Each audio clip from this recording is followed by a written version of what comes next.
So, welcome, Dr. Sarah. I know it's been quite a while that we haven't talked, um, and there's a lot of things that have happened, and I'm pretty sure that because of this, the end of the year, a lot of people would like to know different things, different points of view of what to do with the different scenarios or different illnesses that they have.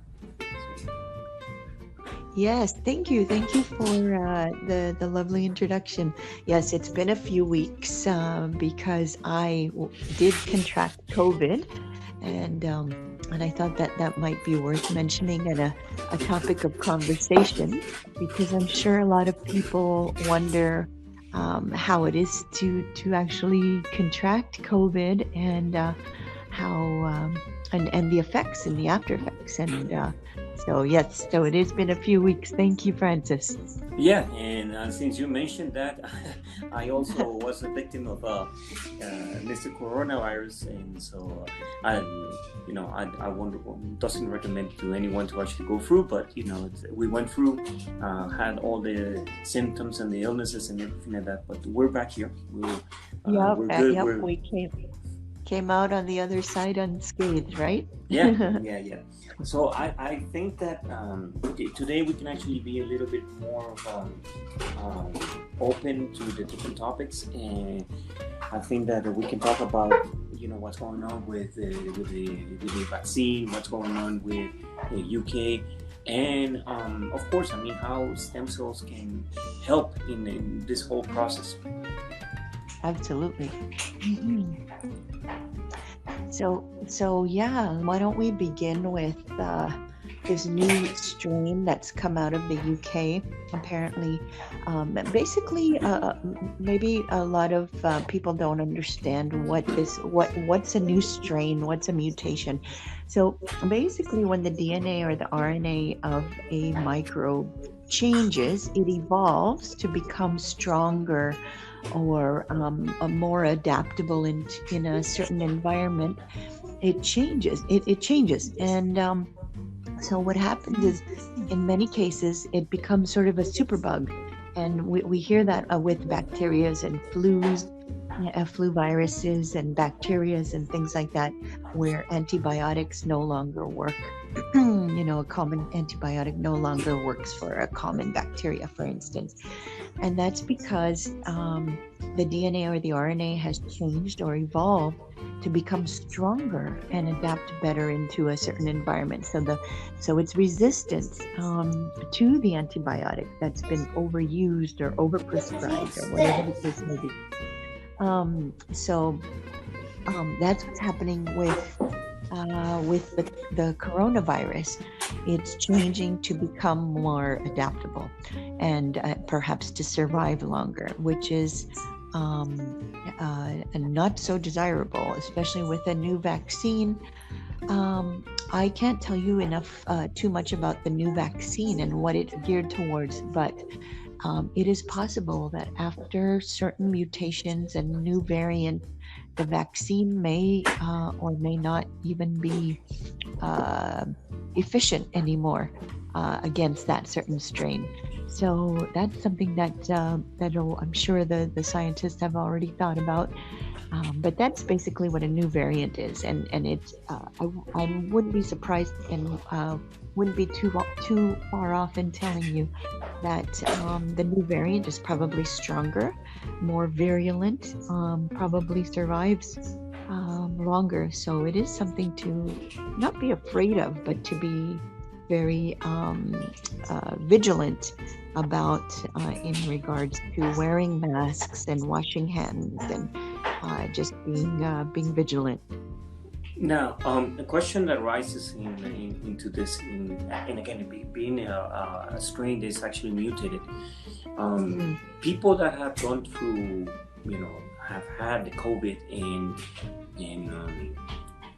basically kind of like their body actually getting used to it, are they also exposed to the new strain, or their bodies are actually more adaptable for the new strain? You know what? Not necessarily. If it's a new strain, having antibodies against a certain strain is a good thing. But a new strain, not necessarily will you have antibodies against the new strain, even if you've had COVID in the past.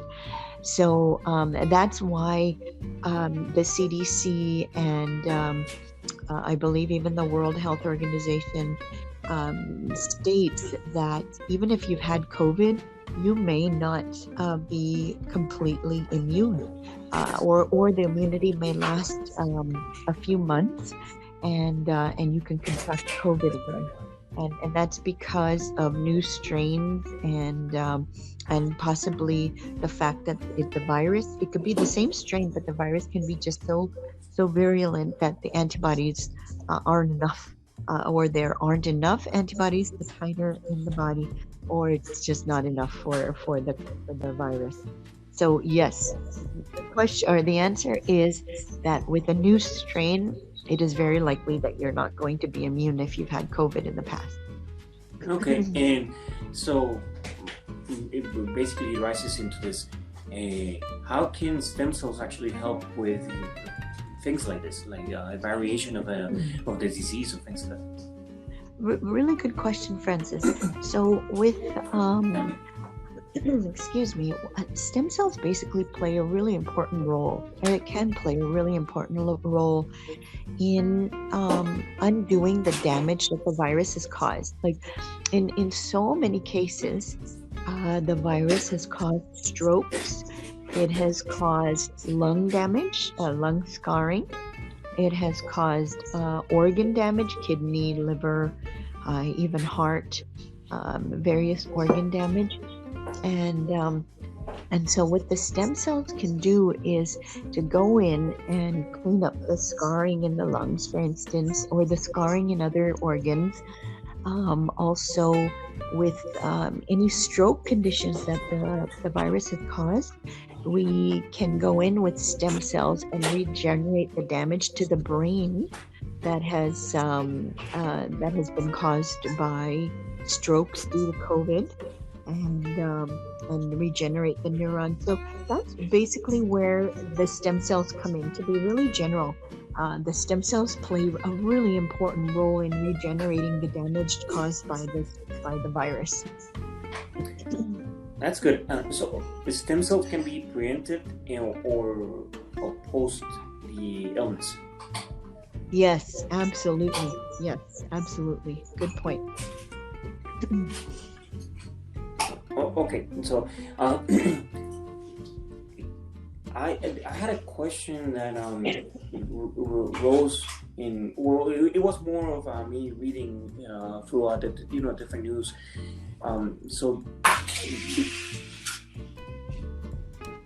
because of all this, we will never actually have a herd immunity then. Sorry, can you repeat that? No, I said that because of the virus actually mutating and actually changing, we will never be able to actually have a herd immunity. A herd immunity, that's right. Yes, that's right. Because of the ever evolving nature of the virus, I don't think we can ever obtain, unless we have a vaccine that is so broad, that covers all the different mutations. Herd immunity is almost impossible, which is not a good thought, right? Yeah. So, do you think that with stem cells we can actually do something like that? That we can actually mutate with the virus as well? I mean, maybe not use the word mutation, but adapt to those things. You know what? That is very possible. It hasn't been studied, but that is very, very, very possible, where stem cells can play a role in immunity. Absolutely. And that is something that would be very important to consider in the treatment of this virus. And that you bring up a really good point, Francis, because I think that is something that should be explored for sure. Yeah, this is. I was thinking about it because I was seeing one of those documentaries in the History Channel, I think it was, or Discovery Channel, one of those. And there's some people talking about being the futuristics or being the, people thinking that they can enhance themselves with technology, things that, and there are people talking about nootropics. And when I heard about it, yes, the enhancement sounds possible or plausible, but I think that the best way for us to counteract something like that is, this is the thing that is happening at the moment, is stem cells, because basically you were able to go in and do something in a natural way than other things. Yes, and you brought up a really important point about also establishing immunity through the immune cells with stem cells, and so going in and that angle and actually stimulating the immune cells, the immune system and the immune cells with stem cells to become stronger, more virulent against almost any strain of bacteria or virus, and combat these superbugs that way would be absolutely not unthinkable. That is something that is very, very possible, and it's happening now, and so that is something that is very, very attainable. So you heard it first here, that we can actually make superhumans with stem cells. I was going to use that terminology. That's funny that you used it. So yes. In essence, yes. Okay, well, I mean, this is interesting, and I think it's really nice that we're talking about it, because, I mean, it's like the word actually stem cells is basically, we can, I mean, I know that you can, with the right procedure, can actually modify to make it better. And I thought, nowadays the whole mode is to become better, to actually increase better, and yesterday I had some visits, family visits, and there was one thing that caught my attention, was like, we need to go back to the basics. We need to go back to eating healthier and actually having a healthier life, which I think that we can achieve it with stem cells, right? Yes. So, having basic lifestyle, a strong basic lifestyle foundation with nutrition and certain key supplements that can actually accentuate the stem cells without a treatment, and then having any kind of adjunctive therapy with that is the ultimate. So yes, it begins. Well, Dr. Sarah, I think that I'll be actually placing my name on the list for being superhuman. Awesome, Francis. I look forward to it. And thank you so much. I think that this is a conversation that we can actually continue. It's nice to actually also not leave these topics on like science fiction, but it's a reality right now. Absolutely. Absolutely. This type of illnesses can actually be treated or even cured with our own immunity, our own proper system, by tweaking. Exactly, and hopefully, and even bypassing the vaccine that may become obsolete with these different variants of the virus. So yes, it begins from within, I think. Yes, exactly. Well, Dr. Sarah, I wish you happy holidays, Merry Christmas, and to all the listeners as well. And I, like I said, maybe next time we can actually continue. If someone would like to, add to something or have a question about being a superhuman, maybe they can just leave their comments or the questions, and then we can continue talking about it. But And I find it fascinating that everything that's happening here, for some reason, it's kind of like for me. I don't know for you, Dr. Sarah, but it's kind of like changing the human being into the next phase or something like that. So Yes, and yes, just the way how humans evolve. Absolutely, absolutely, Francis. You said it. Thank you so much for having me, Francis. thank you so It's much. always a Dr. pleasure. Sarah.